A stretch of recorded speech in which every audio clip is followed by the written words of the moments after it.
Welcome to the program. Can you lay out for us your particular concerns there in Kosovo? I mean, seemingly, a distance from Russia and Ukraine, but what threats do you feel you're under right now? Well, thank you for having me. It's a pleasure to have this opportunity to be talking to you after some time and to be able to speak up as a small country, but I believe with an important voice about how we see the situation in Ukraine, the horrendous war and the images that are coming from this country because of Russia's unprovoked war against the innocent people of Ukraine are a stark reminder for what we had to go through as the people of Kosovo. As you rightly pointed out, about 23 years ago, we had to go through similar sufferings. We were victims of genocide, war crimes, and crimes against humanity. But because the world did not just stand still, because they didn't turn their backs on us and saved our lives through the NATO bombings, we are alive today, and we are speaking up to make sure that the world understands that whenever concessions are made to tyrants and despots, such as Putin, obviously long-term peace cannot be achieved. But we also have to understand that what's going on in Ukraine right now can affect the rest of the world, and especially our continent, Europe.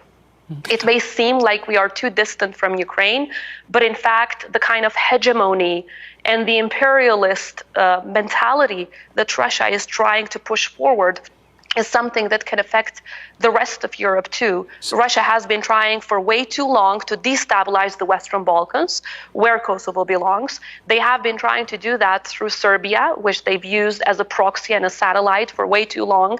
And they've mainly been doing that against Kosovo, Bosnia-Herzegovina, and Montenegro. These destabilizing efforts have been going on, and obviously now there's a concern of a spillover effect. Okay. That might come from the war in Ukraine. So then let me ask you, just to put in a nutshell, what are these destabilizing? Because we covered Kosovo, we covered Bosnia, and we saw both become independent democratic states, and yet it is very worrying. The special high representative there has sounded the alarm about what's happening to Bosnia, with the separatist Bosnian Serbs again trying to wage their political agenda. Can you describe what's happening? Precisely what's happening to threaten Kosovo and Bosnia. And I think I've heard you say that that Serbia has got tanks near your border. Is that right? Well, not right at this very moment, but we did have a couple of occasions where, because Kosovo was implementing agreements that were reached under the Brussels dialogue, which is led by the European Union, Serbia responded with tanks and MiG-29s, Russian MiGs to add that, around our border, some of them very close, and the Russian ambassador, together with the Russian military attaché, coming to the border with Kosovo and kind of blessing the Serbian forces to enter Kosovo. Similar events happening around Bosnia-Herzegovina, a coup organized in Montenegro, jointly by Serbian and Russian forces. So all of these events are showing that Serbia, alongside Russia, want to destabilize this part of the world, because in this way, they're not just after us. They're after the values-based systems that the European Union and NATO represent. By keeping the Western Balkans destabilized, they are destabilizing the whole of Europe, which is why we keep saying that a Europe whole, free, and at peace is not possible without the Western Balkans joining. And at the same time, we keep repeating how it has become a security imperative for Kosovo to also join NATO, to join the alliance, not just because we share the same values and we are the most pro-NATO nation on earth, but at the same time because I think the war in Ukraine should serve with quite a lot of lessons learned towards the democratic world, especially NATO allies, that despite the political circumstances or domestic policies in each respective country, we need to look at membership right now from a security lens as well. So all of these events... Yeah, I'm sorry to interrupt you, but to follow on, you have written precisely about this to President Biden. You've made your formal request for this. What was the response? What answer did you get? Obviously, we see the United States as the most steadfast and the most important and strategic ally for Kosovo. It has been so for decades, and it continues to be so. And for that reason, we turn to the United States once again, as we did throughout our history, to ask for help. Because with a U.S. leadership role, I believe that even those hesitating countries within NATO could be convinced to support an accelerated membership for Kosovo. We are working together with the United States on a couple of fronts. First of all, to make sure that our army is strengthened in line with NATO standards. Secondly, to convince the 4 remaining countries within NATO to recognize Kosovo so that they could later on support NATO membership for Kosovo. And thirdly, to make sure that we follow the necessary steps to begin with Partnership for Peace, which is an organization where countries join before they join NATO. And just to give you an example, it's absurd for us that anti-NATO countries such as Serbia and Lukashenko's Belarus have been invited to PFP, Partnership for Peace, but not Kosovo, a country that has been saved by NATO to begin with. But at the same time, throughout these 23 years, we have been able to build an army in line with NATO standards, and we share the same values. We have shown this determination even now with the war in Ukraine, as the first country in our region to issue sanctions against Russia, against Belarus, and offering to also host Ukrainian refugees as well as Ukrainian journalists, because we understand at this point in history how important it is to have journalists also continue their reporting. So I hadn't realized that, the Partnership for Peace for those 2 countries that you mentioned. But so let's talk a little bit. Alexander Vučić of Serbia was re-elected pretty resoundingly just last week. And he has, obviously condemned the war, but not done the other things that other countries have done for Ukraine. And you've mentioned the constant, attempts at destabilizing the Western Balkans. How concerned are you about any further moves, destabilization? I mean, I guess anti-democratic moves from your Serbian neighbor. You're right, he is talking the talk, but he's never walking that talk. So he does vote in favor of these UN General Assembly resolutions. But when it comes to taking action against Russia, against Belarus, whether on their economy or otherwise, he never undertakes these actions. In fact, Belgrade is the only European capital where pro-Putin rallies were organized with the full support of the government as well as the opposition. So let me just remind everyone that today's president of Serbia used to serve as Milosevic's minister of propaganda. So he's very good at doing the kind of propaganda that Russia supports.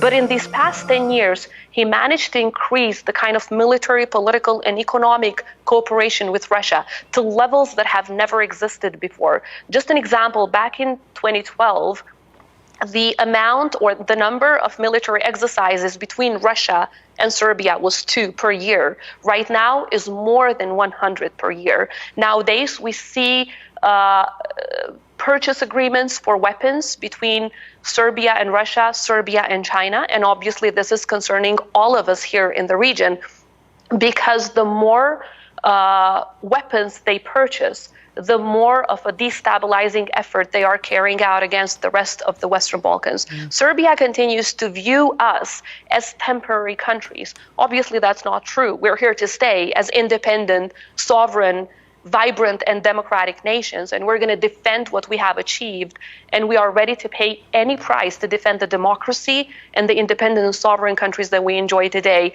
As I pointed out at the beginning of our conversation, too much blood has been shed in our region. We've lost a lot of innocent people. Today, we're commemorating the 14th of April, which is the day dedicated to 20,000 victims of rape in the war in Kosovo, survivors of rape as a wartime tool.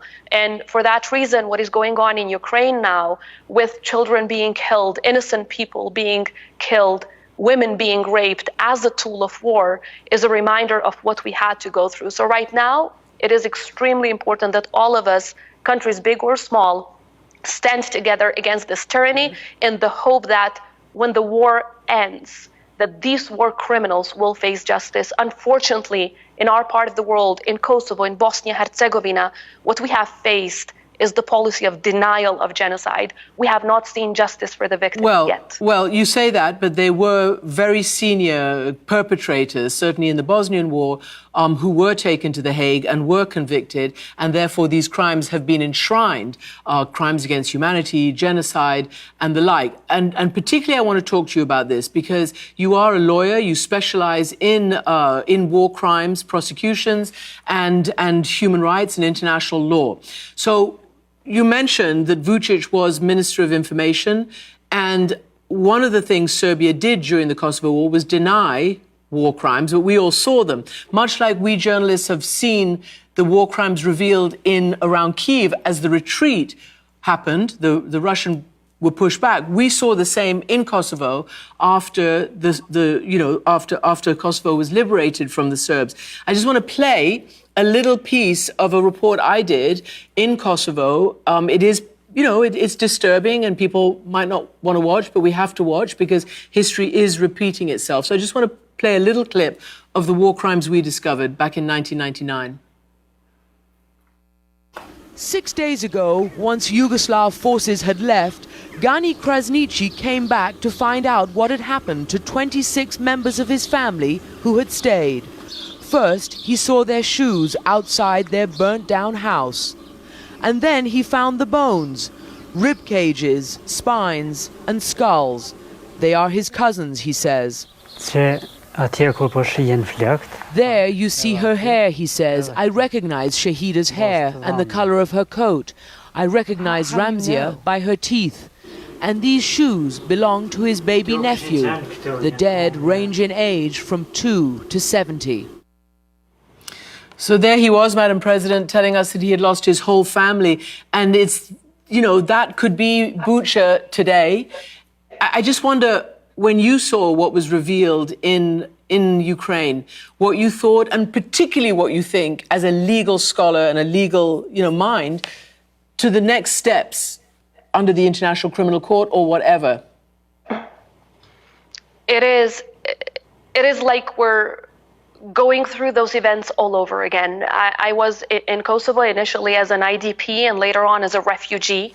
We saw hell with our own eyes. It's beyond human imagination. So it is difficult to explain what a human being can do unless you have seen these kind of events yourselves. There's no single family in Kosovo that didn't have to go through this.